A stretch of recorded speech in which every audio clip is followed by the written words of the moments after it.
There is a 5-mile highway in Tennessee named for a car company that no longer exists. In September of 2009, the 13,000 people whose jobs depended on that name were hours from being saved. A buyer had agreed to take Saturn off General Motors' hands. Then, in one afternoon, the deal died. The dealers had plane tickets booked for the meeting where their future would be signed. They found out from the news that there was no meeting, no buyer, and no future. Here is what makes Saturn different from every other dead American car brand. Pontiac was killed by a bankruptcy court. Oldsmobile was killed by a memo. Saturn had a rescuer standing at the door, checkbook open, with the deal already announced to the world. And the reason that rescuer walked away was decided not in Detroit, but in a boardroom on the other side of an ocean, by people protecting themselves from what Saturn might become. This is the story of the car company General Motors, built to be different, and the one afternoon when different finally ran out. Before we begin, do one simple thing. Hit like and subscribe. That is all. To understand why Saturn's death was different, you have to understand what General Motors was trying to kill. Saturn was not a car line, it was a confession. By the early 1980s, Japanese manufacturers were taking the American small car market apart, and General Motors answered with something unthinkable: not a new car, a new company. On January 7, 1985, Saturn Corporation was born, named for the rocket that carried Americans to the moon. What made it revolutionary was the labor deal. 99 UAW workers and General Motors managers designed the company together from a blank page. Workers would be called team members. Any one of them could stop the entire line by pulling a cord in an industry where stopping the line was a firing offense. General Motors planted the truce on farmland outside Spring Hill, Tennessee, and spent $5 billion raising one of the largest industrial projects in American history. On July 30th, 1990, the first Saturn rolled off that line. Polymer body panels that shrugged off dents. A sticker price nobody haggled over. A promise printed in every ad. A different kind of car company.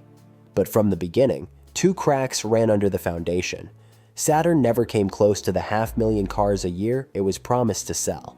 And 4 out of 10 Saturn buyers already owned a General Motors car, which meant the other divisions watched $5 billion fund a competitor down the hall. Inside the company that built it, Saturn was already the most resented success in General Motors. By 1993, the experiment nobody in Detroit believed in was doing the one thing nobody expected. It was making money. Saturn was the only small car operation in General Motors' North American business that could say that. The same year, a white sedan rolled off the line at Spring Hill with a name instead of a number. The workers called her Carla. She was the 500,000th Saturn ever built, and the people who assembled her signed their names where the customer would never look. Then came 1994. 286,003 cars sold in a single year. That number would stand forever as the high water mark, though nobody knew it at the time.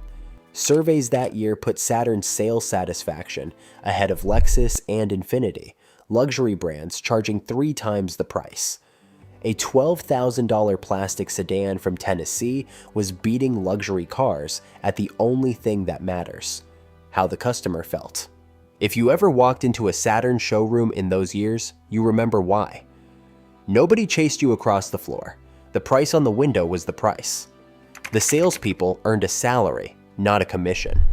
And when you bought one, the whole staff gathered around and applauded as you drove off the lot. Grown adults cheering in a car dealership. Nothing in American car retail had ever treated people that way before. And then there was the summer of 1994, when something happened that had never happened in the history of the American car business.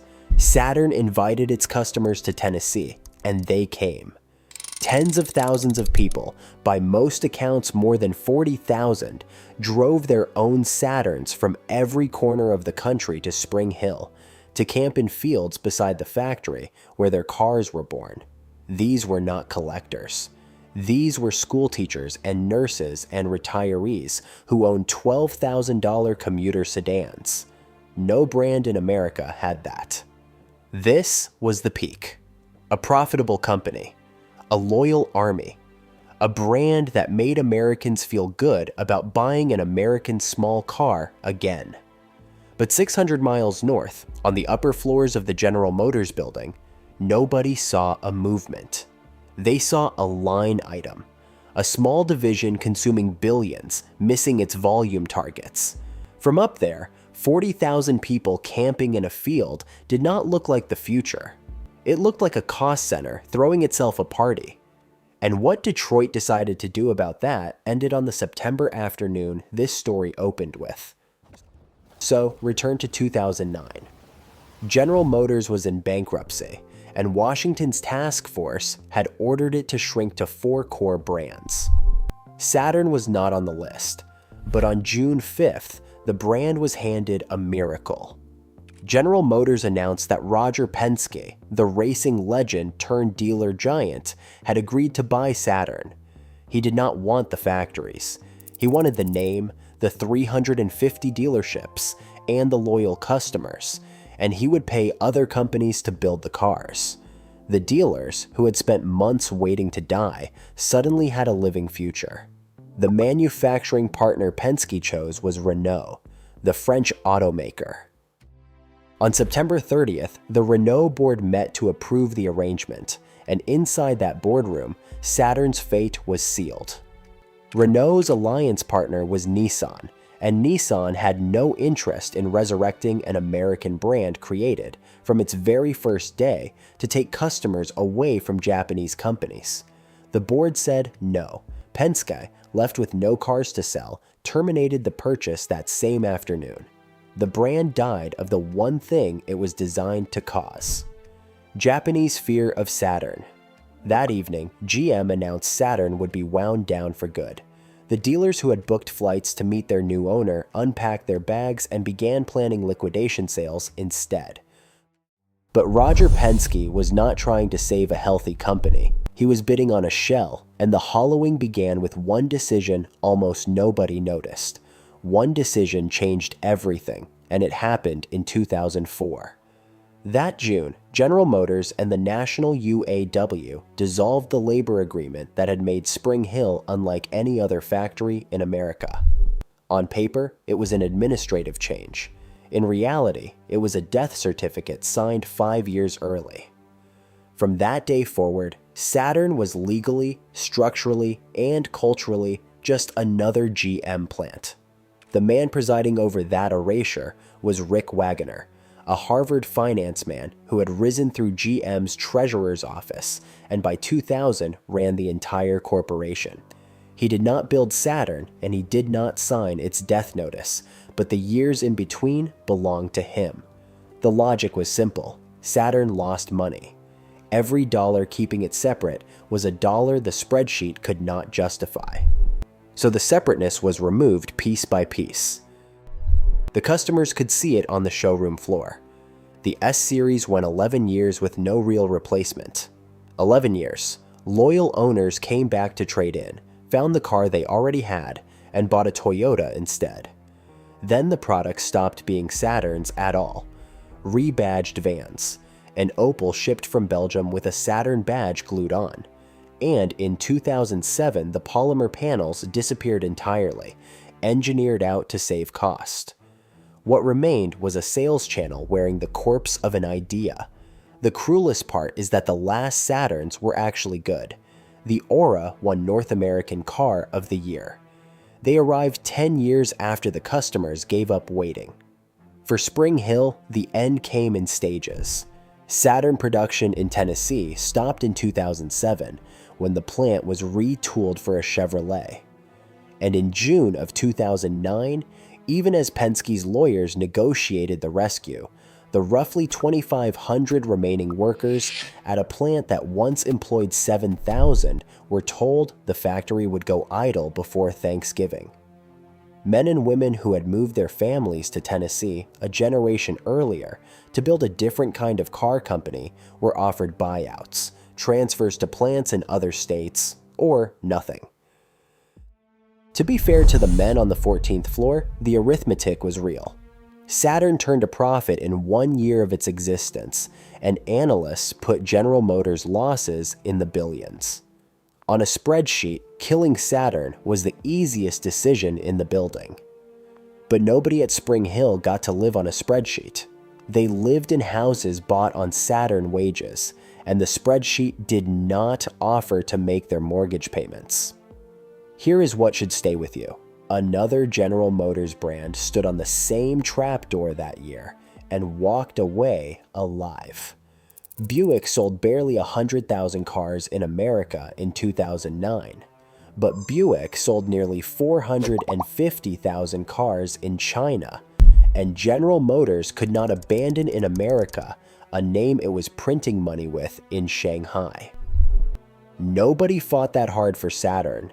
It had nothing overseas to bargain with. It had only Americans who loved it, and in 2009, that was not enough. So let us be precise. We did not lose Saturn to the Japanese. We did not lose it to the recession. We lost Saturn to the company that built it, which spent $5 billion creating something different and then spent 15 years making it the same until the only thing left to save was a badge. And nobody saves a badge. The last Saturns were built 1 week after the Penske deal died, yet the people never quite let go. 15 years later, Saturn owners founded a national gathering, a small echo of the old homecomings, meeting at a car museum in Indiana because there is no factory left to drive to. The Little Sky Roadster now trades for more than it costs new. Before we close, if this story found you, if you have been carrying a memory of one of these cars without quite knowing what to do with it, there are more stories like this one. Subscribe, and we will keep telling them. Today, the exit sign still reads Saturn Parkway, a highway named for a company that has not built a car in 17 years. At the end of it, at 100 Saturn Parkway, the plant builds electric Cadillacs now. The people of Spring Hill got their jobs back. The idea never came back. Stand at that gate and close your eyes. It is the summer of 1994, and out in the fields beside the factory, 40,000 people are camping next to their own cars, come to thank the strangers who built their sedans. Now, open your eyes. The fields are mowed. The gate is quiet. The highway still carries the name. America has built many cars since. It has never again built a car company that people drove across the country just to say thank you to.